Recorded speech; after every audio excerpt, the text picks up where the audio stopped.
Hello friends, welcome to Mentor Sathi. Continuing our PYQ series on UPPCS. आज का topic है हमारा making of the constitution. First lecture में मैंने कहा था कि अगर टाइम परमिट करेगा तो मैं नोट्स बना दूंगा। So I have made the notes. These are the notes making of the constitution के हैं। हिस्टोरिकल बैकग्राउंड का मैंने टेलीग्राम पे अपडेट कर दिया है। अगर आपको ये नोट्स भी चाहिए तो आप टेलीग्राम पे हमारा ज्वाइन कर लीजिए। इसका पीडीएफ हम आपको टेलीग्राम पे दे रहे हैं। टेलीग्राम का लिंक मैंने डिस्क्रिप्शन बॉक्स में डाल दिया है। ये जो नोट्स हैं इसमें मैंने लगभग each and everything I try to cover. Ghatna Chakra में 85 क्वेश्चंस हैं इस टॉपिक से related and I am sure कि आप ये 4 पेजेस के नोट्स पढ़ लेंगे तो all those 85 questions have been covered in these 4 pages notes and even I have covered more things. For example जो चीजें पीवाईक्यूज में नहीं है and still they are relevant, I have try to cover them in these notes. So for a topic 4 pages, इसीलिए थोड़ा 4 pages का हो गया है। अगर मैं खाली पीवाईक्यूज का बनाता तो मेनली 2 पेज या 1.5 पेज में हो जाता टॉपिक, बट मैंने इसमें एक्स्ट्रा इंपॉर्टेंट चीजें भी ऐड की हैं।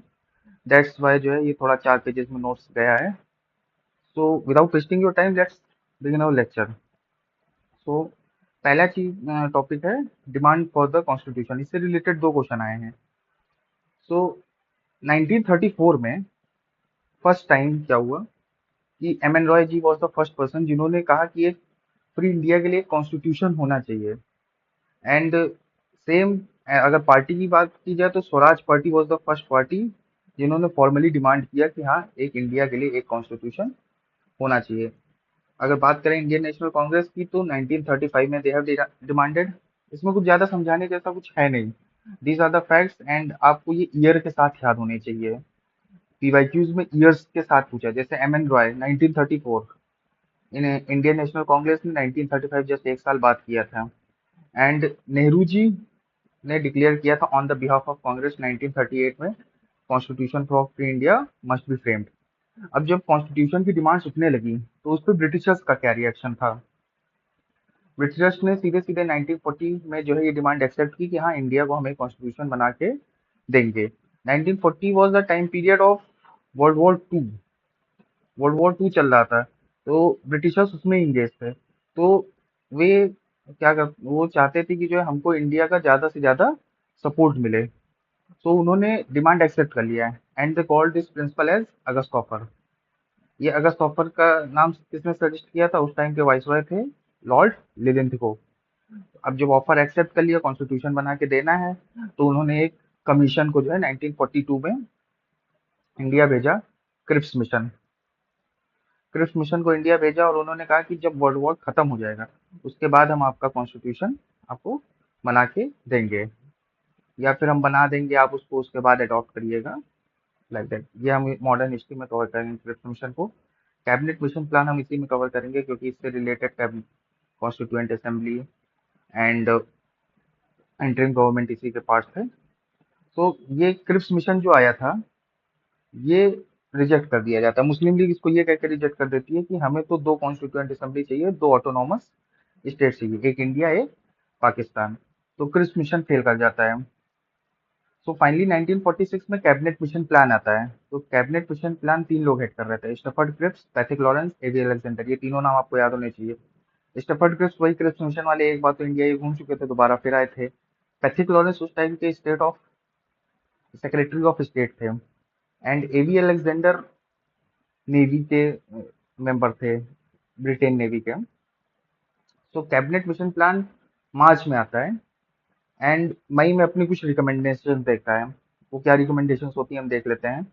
तो पहली रिकमेंडेशन थी कि एक इंटरिम गवर्नमेंट फॉर्म की जाएगी। इंटरिम गवर्नमेंट का मेनली क्या पर्पज होगा, ट्रांसफर ऑफ पावर। जो एक ट्रांजिशन गवर्नमेंट की तरह एक्ट करेगी, जो ब्रिटिशर्स से पावर लेके वो इंडियंस को ट्रांसफर की जाएगी। सेकंड चीज थी union of India. Union of India हम लोग आर्टिकल 1 में पढ़ते हैं, तो यूनियन ऑफ इंडिया की बात की थी। अब यूनियन बन रहा है तो किसका किसका यूनियन होगा, ब्रिटिश इंडिया का एंड प्रिंसली स्टेट्स का। तीसरी चीज इन्होंने ये कही थी कि जो यूनियन होगा, जो सेंटर होगा, वो सिर्फ 3 चीज उसके अंडर में रहेंगी, foreign affairs, defence and communication. Even जो रेसिडरी पावर्स हैं वो भी किसके पास, प्रोविंसेस के पास होंगी। अब इससे क्या होगा, इससे हो जाएगा हमारा सेंटर बहुत वीक हो जाएगा, एंड जो प्रोविंसेस हैं वो बहुत स्ट्रांग हो जाएंगी। तो कांग्रेस ने ये चीज रिजेक्ट कर दी थी कि जवाहरलाल नेहरू जी का पहले दिन से कहना था कि हमें स्ट्रांग सेंटर चाहिए। अगर प्रोविंसेस वीक हैं तो वो कभी भी अलग हो सकती हैं, सॉरी, प्रोविंसेस अगर स्ट्रांग हैं तो कभी भी यूनियन ऑफ इंडिया से अलग हो सकती हैं। इन्होंने प्रोविंसेस को तीन पार्ट में, group A, group B, group C में डिवाइड किया था। तो ग्रुप ए में मेनली हिंदू मेजोरिटी स्टेट्स थे, लाइक मद्रास, बॉम्बे, जो हमारा present central and south India है। नॉर्थ इंडिया के कुछ पार्ट्स हैं जैसे UP, Bihar, central province and Orissa, south में मद्रास, वेस्ट में बॉम्बे। एंड जो पूरा पाकिस्तान वाला एरिया था, मुस्लिम मेजोरिटी नॉर्थ वेस्ट वाला, वो इन्होंने ग्रुप बी में डाल दिया। ईस्ट वाला इलाका, असम एंड बंगाल, ये इन्होंने ग्रुप सी में रखा था। कांग्रेस को ये ग्रुपिंग भी एक्सेप्ट नहीं थी। तो बात करते हैं प्रिंसली स्टेट्स की। प्रिंसली स्टेट्स के लिए इन्होंने कहा था कि वही तीन चीजें हैं, क्या, defence, communication and foreign affairs, ये तीनों सेंटर के पास होंगे। बाकी सब चीजें प्रिंसली स्टेट्स अपने पास रखेगा, बाकी सारी पावर्स। एक जो सबसे इंपॉर्टेंट चीज थी, rejected the demand of full fleshed Pakistan. Constituent assembly ने पाकिस्तान की डिमांड को पूरी तरीके से नकार दिया था। दे सेड कि पाकिस्तान तो नहीं होगा, लेकिन इन्होंने क्या किया था, सेंटर को इतना स्ट्रांग कर दिया था कि इसीलिए मुस्लिम लीग ने स्टार्टिंग में ये चीज एक्सेप्ट कर ली। मुस्लिम लीग ने स्टार्टिंग में क्या किया, कैबिनेट मिशन प्लान को एक्सेप्ट किया, लेकिन जब जवाहरलाल नेहरू जी ने कहा कि हम स्ट्रांग सेंटर लेंगे, एंड मुस्लिम लीग को लगने लगा कि बात नहीं बनेगी, तो फिर से इन्होंने कैबिनेट मिशन प्लान को रिजेक्ट कर दिया था।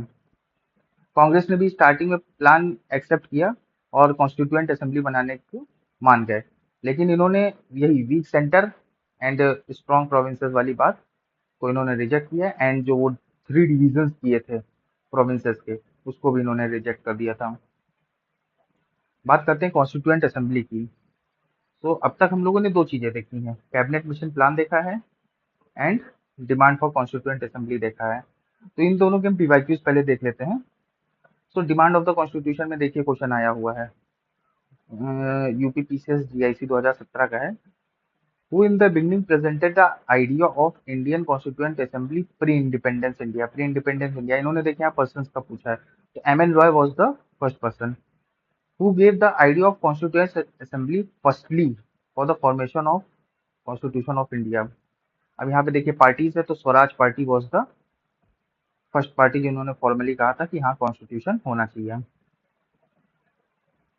सो कैबिनेट मिशन प्लान से रिलेटेड कुछ क्वेश्चंस देख लेते हैं, अभी इसके बारे में हम लोग देखेंगे। The proposal for framing of the constitution by an elected constituent assembly was made by, ये क्रिस मिशन में था। Cripps mission we will study modern history, इसके बाद हम लोग सीरीज स्टार्ट करेंगे मॉडर्न हिस्ट्री की। Indian constituent assembly was established under, constituent assembly किसके अंडर में एस्टेब्लिश हुई थी, कैबिनेट मिशन के अंडर में। Who among the following persons were not the member of cabinet mission plan, मैंने कहा था तीनों नाम आपको याद होने चाहिए, Stafford Cripps, Pethick Lawrence, AB Alexander, AB Alexander. So William Wood was the person who was not the member of cabinet mission plan.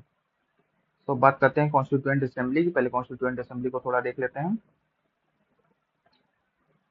तो कॉन्स्टिट्यूएंट असेंबली में टोटल स्ट्रेंथ कितनी बनाई गई थी, 389 की। इस 389 में 296 सीटें थी ब्रिटिश इंडिया की, एंड 93 सीट्स थी प्रिंसली स्टेट्स में। एंड ये 296 का भी डिवीजन किसमें था, 292 एंड 4 में। 292 क्या था, governor general province, sorry governors province, जैसे कि आज स्टेट्स हैं उसी तरीके से 292 सीट्स जो है प्रोविंसेस से थी, and 4 seats were from chief commissioner provinces, यानी कि जैसे आज यूनियन टेरिटरीज हैं, आप उस तरह समझ सकते हो। अगर आपको ये नाम पता है कौन से 4 चीफ कमिश्नर प्रोविंसेस थे, आप उनके नाम कमेंट बॉक्स में बताइए।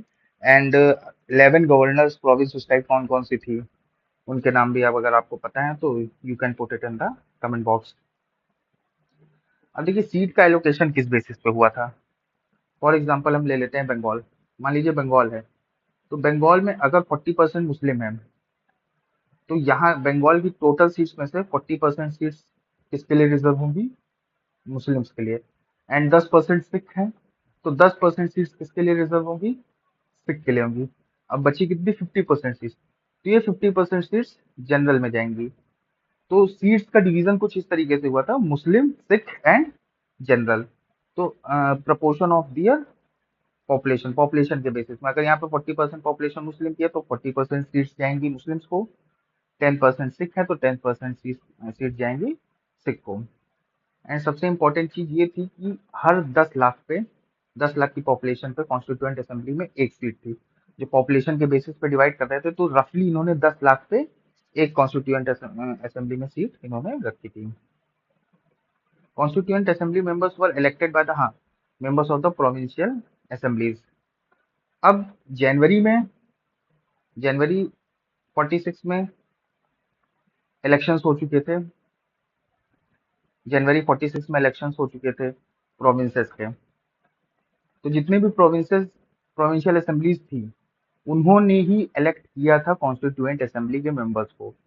सो कॉन्स्टिट्यूएंट असेंबली के जो मेंबर्स थे, they were not directly elected by the people, they were indirectly elected by the people, या फिर आप कह सकते हैं they were directly elected by the members of provincial assemblies. अब इसमें एक चीज ना कंफ्यूज हुईएगा कि जनवरी 1946 में प्रोविंसेस के इलेक्शंस हुए थे, और जो ये कॉन्स्टिट्यूएंट असेंबली वाले इलेक्शंस हुए थे, वो जुलाई 1946 में हुए थे। ठीक है, हाँ यही चीज है। तो और प्रिंसली स्टेट्स के जो यहाँ पे 93 मेंबर्स प्रिंसली स्टेट्स के होंगे, वो प्रिंसली स्टेट्स के जो राजा होंगे, प्रिंस होंगे, वो सीधे जो है नॉमिनेट करके भेजेंगे। तो कॉन्स्टिट्यूएंट असेंबली क्या फुल्ली इलेक्टेड थी? नहीं। क्या फुल्ली नॉमिनेटेड थी? नहीं।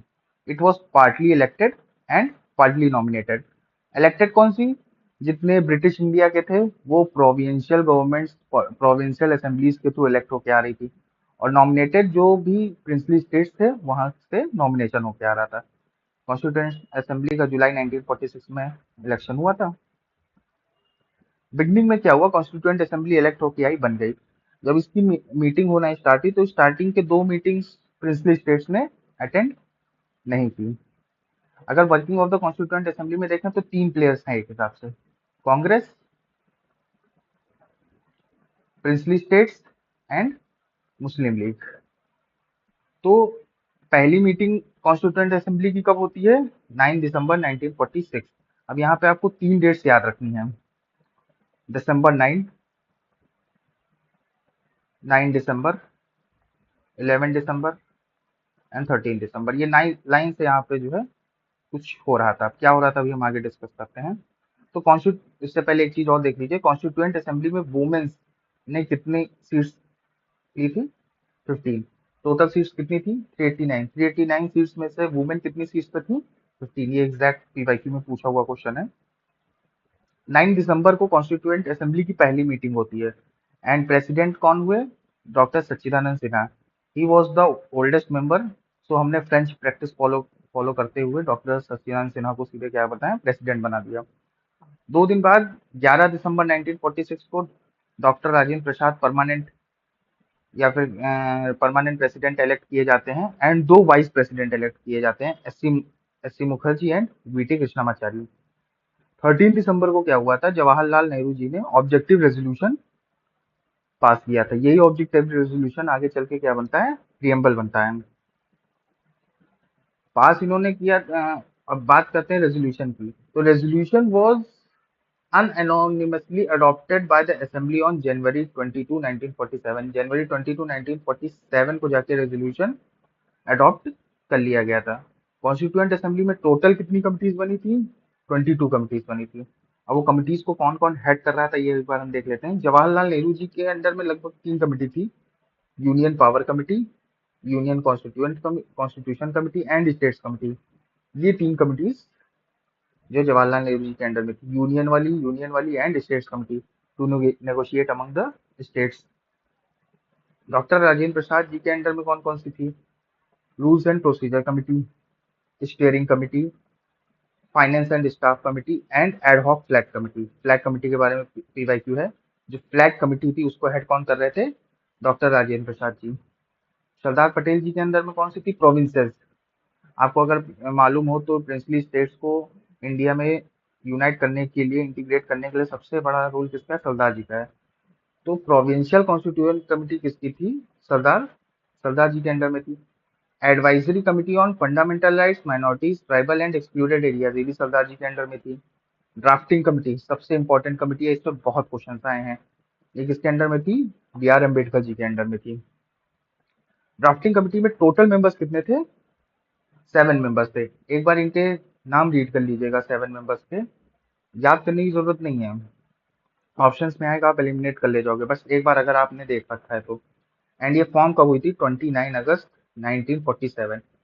29 अगस्त लिखा हुआ है, मीन्स 15 अगस्त इंडिपेंडेंस के बाद फॉर्म हुई थी, तो ये डेट याद रखिएगा। 15 + 14, 40, यानी इंडिपेंडेंस के 14 डेज बाद जो है ये ड्राफ्टिंग कमिटी फॉर्म हुई थी। अदर फंक्शन जो कॉन्स्टिट्यूएंट असेंबली ने परफॉर्म किए थे वो हम देखेंगे अभी। इससे पहले चलिए कॉन्स्टिट्यूएंट असेंबली से जो जो क्वेश्चन आए वो देख लेते हैं। सबसे पहला question, how were the members of constituent assembly elected? कैसे इलेक्ट हुए थे? Directly by public? नहीं, पब्लिक से नहीं इलेक्ट हुए थे। नॉमिनेटेड थे ही नहीं। By provincial assemblies. Constituent assembly was established on, मैंने क्या कहा था? 3 डेट्स याद रखनी, 9, 11, 13। पहली मीटिंग कब हुई थी? 9 दिसंबर। सबसे ज्यादा इंपॉर्टेंट यही है, 9 दिसंबर। 9 दिसंबर। फिर इस पे देखिए एक बार और क्वेश्चन आया है, when did the constituent assembly meet for the first time? 9 दिसंबर। 9 दिसंबर 1946। How many sessions of the constituent assembly were conducted for the formulation of constitution? 12 sessions हुए थे। अब आप इसमें ये याद रखिए, पहला सेशन तो 9 दिसंबर को हो चुका था, एंड 26 नवंबर 1949 को जब कॉन्स्टिट्यूशन को अडॉप्ट किया जाता है, ये 11th मीटिंग थी। कौन सी थी? 11th। एंड 24 जून, हाँ 24 जून को, 24 जैन को 1950, 1949 है ये, 1950 यानी 26 जनवरी से 2 दिन पहले ये हुई थी यहाँ पे कॉल मीटिंग, और ये 12th मीटिंग थी। This was the final meeting. ये टोटल मिला के अगर आपको 26 जनवरी तक पूछ रहा तो 11 मीटिंग्स हैं, कि 11 मीटिंग्स में कॉन्स्टिट्यूशन हमारा रेडी हो गया था। लेकिन 26 जनवरी के पहले एक और मीटिंग 24 जनवरी को की थी, तो टोटल नंबर ऑफ मीटिंग्स अगर कॉन्स्टिट्यूशन के पहले देखी जाएंगी तो 12 हैं। So how many sessions Indian Constituent Assembly were conducted for the formulation of Indian Constitution? 12. Mention the correct date of the last meeting of the Constituent Assembly. Last meeting की बात कर रहा है, तो लास्ट मीटिंग अभी मैंने क्या बताया? 24 जनवरी 1915। ये सेकंड लास्ट थी। यहाँ पे अडॉप्ट कर लिया गया था कॉन्स्टिट्यूशन को, लेकिन केम इनटू फोर्स था 26 जनवरी। उससे पहले एक और मीटिंग हुई थी ये। Members of the Constituent Assembly who drafted the Constitution of India. कौन कौन से मेंबर्स थे? Elected members of Indian National Congress Muslim league, elected by the legislative assemblies of various provinces, nominated by governor general या British parliament के through nominate हुए। तो nominate तो थे नहीं, ये दो ऐसे हट गए। Elected by legislative assemblies of various provinces, मैंने क्या कहा? प्रोविंसेस के थ्रू ही इलेक्ट होके आए थे। Who chair the first meeting of constituent assembly? Doctor Sachchidanand Sinha. French practice हमने फॉलो की थी, जो सबसे ओल्डेस्ट मेंबर थे उन्हीं को प्रेसिडेंट बनाया गया था। And date was 9 December 1946। So that was the questions of constituent assembly के। कमिटीज के भी क्वेश्चंस देख लेते हैं, कमिटीज हम पढ़ चुके हैं। तो the constituent assembly set up a drafting committee. Drafting committee under the chairmanship of B R Ambedkar. कब हुई थी? मैंने क्या कहा था? 15 अगस्त से 14 दिन बाद, 14 days after 14 days of independence, यानी 29 अगस्त 1947। Who among the following were the members of the drafting committee of the drafting committee of the constitution? और ड्राफ्टिंग कमेटी के मेंबर्स पूछ रहा है। टोटल 7 मेंबर्स थे, इंक्लूडिंग बी आर अम्बेडकर जी। तो अब यहाँ पे आपको थोड़ा सा दिमाग लगाना है। अगर आपको क्वेश्चन नहीं भी आता है तो थोड़ा सा आप ऐसे दिमाग लगा सकते हो कि जवाहरलाल नेहरू जी और जो सरदार पटेल जी हैं, ये दोनों जिस कमिटी में थे उसके हेड थे, चाहे जवाहरलाल नेहरू जी यूनियन एंड स्टेट्स कमिटी के थे, हेड थे, सरदार पटेल जी प्रोविंसेस वाली के थे, हेड थे। तो यानी ये दोनों अगर कमिटी में हैं तो चांसेस हैं ये हेड ही रहे होंगे, तो ये दोनों ऑप्शन हटा दीजिए। 2 और 4 हटाना है, यहाँ 4 है हट गया, यहाँ 4 है हट गया, यहाँ 2 और 4 दोनों हट गया। Correct option is 1 and 3। नहीं भी आपको नाम याद थे तो ऐसे अटेम्प्ट हो गया। The drafting committee of the constituent assembly under B R Ambedkar had how many other members. तो टोटल मेंबर्स कितने थे? 7 थे। लेकिन under B R Ambedkar ji, B R Ambedkar ji क्या थे? चेयरमैन थे। तो टोटल अदर मेंबर्स कितने हुए? 6 हुए। The drafting committee chairman of Indian constituent assembly, drafting committee के head doctor B R Ambedkar ji. वही इजी क्वेश्चन घुमा फिरा के पूछ रहा है, ज्यादा इसमें कुछ डिफिकल्ट है नहीं। वो was the chairperson chairman of provincial constituent committee of the constituent. Provincial की पूछ रहा है, तो प्रोविंशियल की कौन थे? सरदार पटेल जी थे। Who was the chairman of national flag committee? बता चुका हूँ, chairman flag committee doctor Rajendra Prasad ji के अंडर में थी। इंटरिम गवर्नमेंट अभी पढ़ा नहीं है, इंटरिम गवर्नमेंट कॉन्स्टिट्यूशन। कॉन्स्टिट्यूशन को लेके इसमें देखिए बहुत से क्वेश्चन बने हुए हैं। तो इसमें मेनली ये है कि 26 नवंबर को कॉन्स्टिट्यूशन अडॉप्ट हुआ था और साथ में कुछ फीचर्स अडॉप्ट कर लिए गए थे। एंड 26 जनवरी को, ये ऑब्वियसली 1949 है, इंडिया 1950 की बात हो रही है, इट केम इनटू फोर्स। तो बस इसी इसी 2 लाइन से इन्होंने देखिए कितने क्वेश्चन पूछ रखे। पहला question, the constitution of India was adopted and enacted. Adopted and enacted 26 November, adopted. Constitution came into force 26 January. The constitution of India was completed on, complete कब हो गया था? कंप्लीट तो 26 नवंबर को ही हो गया था। The constitution of India was enacted on 26, देखिए यहाँ पे इन्होंने पूछा है, यहाँ पूछा है क्या? Constitution of India came into force, ये अडॉप्टेड एंड इनेक्टेड पूछा है यहाँ पे, अडॉप्टेड एंड इनेक्टेड, ठीक है। यहाँ पे देखिए स्टेटमेंट में ही दे दिया, the constitution of India was enacted on 26 November by, by तो कॉन्स्टिट्यूएंट असेंबली थी ना उस टाइम पे। हाउ मेनी डेज, ये आपको रटना होगा, 2 साल 11 महीने 18 दिन, ये आपकी जुबान पे होना चाहिए। 2 साल 11 महीने 18 दिन लगे थे 26 नवंबर तक, 11 सेशंस, लगभग 64 लाख रुपए उस टाइम पे खर्च हुए थे। सो एक बार नोट्स में देख लेते हैं क्या क्या बचा हुआ है। So other functions perform by, तो कॉन्स्टिट्यूएंट असेंबली ने क्या किया था? कॉमनवेल्थ में इंडिया की मेंबरशिप रेटिफाई की थी वही। नेशनल फ्लैग अडॉप्ट किया था। नेशनल फ्लैग कब अडॉप्ट किया था? जुलाई 22 1947। लास्ट सेशन कब हुआ था? ये देखिए पीवाईक्यू में आया है, मैंने हाईलाइट भी कर रखा है ब्लू से, 24 जन 1950 को। और भी इसमें फैक्ट्स दे रखे हैं। 11 सेशन हुए थे till 29 November 1940, sorry it is 26 November, printing में मिस्टेक है। 2 साल 11 महीने 18 दिन, इतने में कॉन्स्टिट्यूशन तैयार हो पाया था। अब इनैक्टमेंट, यही चीज है इनैक्टमेंट, उस पर हम क्वेश्चन देख ही चुके हैं। 26 नवंबर 1940 को adopted and enacted, came into force, या डेट ऑफ कमेंसमेंट क्या है? 26 जनवरी 1950। ये कुछ फैक्ट्स हैं कॉन्स्टिट्यूएंट असेंबली को लेकर, जैसे एलिफेंट क्या है? सिंबल है कॉन्स्टिट्यूएंट असेंबली का। सर बी एन राव बहुत इंपॉर्टेंट पर्सनैलिटी है। Sir B N Rao was appointed as the legal adviser to the constituent assembly. उनके ऊपर 2 क्वेश्चन हैं पीवाईक्यूज के। बाकी H B R Ayyangar secretary थे कॉन्स्टिट्यूएंट असेंबली के, आप देख लीजिएगा। इंडियन कॉन्स्टिट्यूशन के कैलीग्राफर देख लीजिएगा, ये इतना ही इतना इंपॉर्टेंट है, ये इंपॉर्टेंट है। बी आर अम्बेडकर के और हम किन नामों से जानते हैं? Father of Indian constitution, chief architect of Indian constitution and modern Manu. Hindi text को लेके मैंने डाल दिया, इतना इंपॉर्टेंट नहीं है, फिर भी आप एक बार रीड कर लीजिएगा। बात करते हैं इंटरिम गवर्नमेंट की। इंटरिम गवर्नमेंट क्यों फॉर्म की गई थी? मैंने स्टार्टिंग में आपको बताया था, transfer of power from British government to into the hands of the Indians. तो 26 अगस्त 1946 यानी 24 अगस्त 1946 को जो उस टाइम के वाइसरॉय थे लॉर्ड वेवेल, उन्होंने नेहरू जी को इनवाइट किया कि आप आइए और इंटरिम गवर्नमेंट बनाइए। तो फाइनली इंटरिम गवर्नमेंट कब बन के तैयार हुई? September 2 1946, and Jawaharlal Nehru was the vice president president जो थे वो उस वाइस रॉय के ही उसमें थे। सो इंटरिम गवर्नमेंट जो फॉर्म हो रही थी वो अभी भी क्या ब्रिटिशर्स के अंडर में ही थी। तो Nehru was the vice president, not the president. President कौन था? वाइस रॉय के।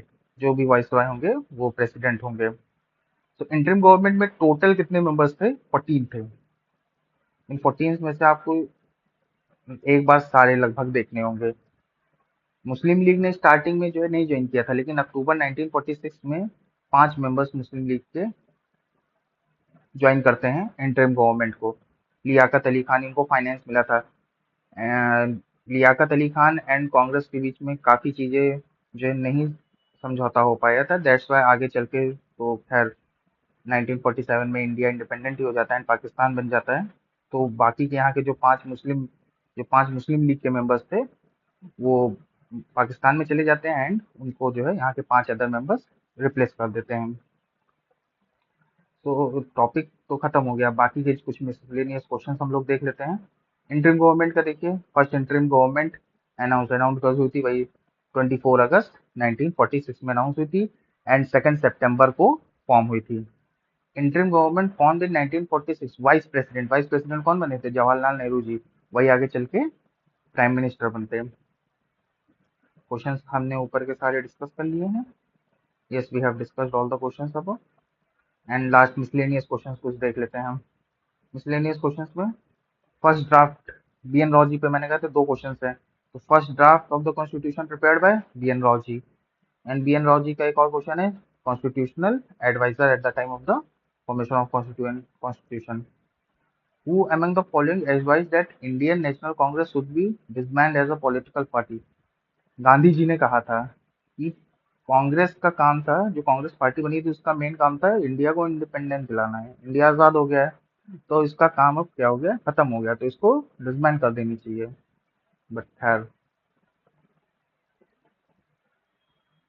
क्वेश्चन है the constitution of India provides for all the necessities of the country. सही है। इंडिया इतनी डाइवर्स कंट्री है एंड कॉन्स्टिट्यूशन जो बना वो लगभग हर डाइवर्सिटी को टच करने का कोशिश किया है। तो it has all the necessities of the country provides and it is known और कॉल्ड एज एडॉप्टेड कॉन्स्टिट्यूशन। हमने कई जगह से कॉन्स्टिट्यूशन को अडॉप्ट किया है। हम next topic sources of constitution जब करेंगे उसमें हम देखेंगे। So it is the correct reason. So answer is D. सही, इसको एक्सप्लेन भी करता है। Who of the following presented the objective resolution? Objective resolution Pandit Jawaharlal Nehru ji. बताइए क्या ऑब्जेक्टिव रेजोल्यूशन आगे चल के प्रियम्बल बनता है। In relation with the formation of constitution which one of the following is और करेक्ट? करेक्ट पूछा है। Resolution of the objective Nehru ji affected the making of the constitution. हाँ। Preamble fulfils various important objectives. बिल्कुल fulfil करता है। People of India ordered या directed the constitution. Don't know. Head of the state is elected by the people directly. Head of the state directly elect होता है क्या? Head of the state को कौन elect करता है? President head of the state होते हैं, वो डायरेक्टली तो इलेक्ट नहीं होते। Fourth is the wrong option. 4 cut गया। Correct answer is 1 2 3। So that's all for the making of the constitution. ये जो नोट्स की पीडीएफ है आप उसके लिए हमारे टेलीग्राम चैनल ज्वाइन कर सकते हैं। अभी हम लोग पॉलिटी के पीवाईक्यूज कर रहे हैं। One of my friend has started making videos on the science वाला पार्ट। तो साइंस वाले पार्ट के लिए पीवाईक्यूज भी हम लोग ला रहे हैं। एंड मैं पॉलिटी खत्म करके अगला टॉपिक में हिस्ट्री उठाने वाला हूँ। सो आज से लगभग 44-45 डेज बचे हैं प्रीलिम्स के। आई विल ट्राई कि लगभग 20 डेज में मैं पॉलिटी एंड हिस्ट्री खत्म कर दूं एंड माय फ्रेंड जो है वो साइंस का पार्ट खत्म कर दे। सो ये 3 टॉपिक्स हमने डिसाइड कर रखे हैं कि I will give to the community. Community के लिए हमको इतना करना है, तीन तीन टॉपिक्स हमको पीवाईक्यूज कराने एंड उससे रिलेटेड कंटेंट आपको देना है। इसी तरीके से नोट्स हम लोग देंगे जिसमें पीवाईक्यूज जो होंगे वो हाईलाइटेड होंगे एंड और भी अदर इम्पोर्टेंट चीजें होंगी। So that's all for today. Thank you. Happy learning. Again, subscribe us if you want such videos, and for PDF, join our Telegram. Thank you.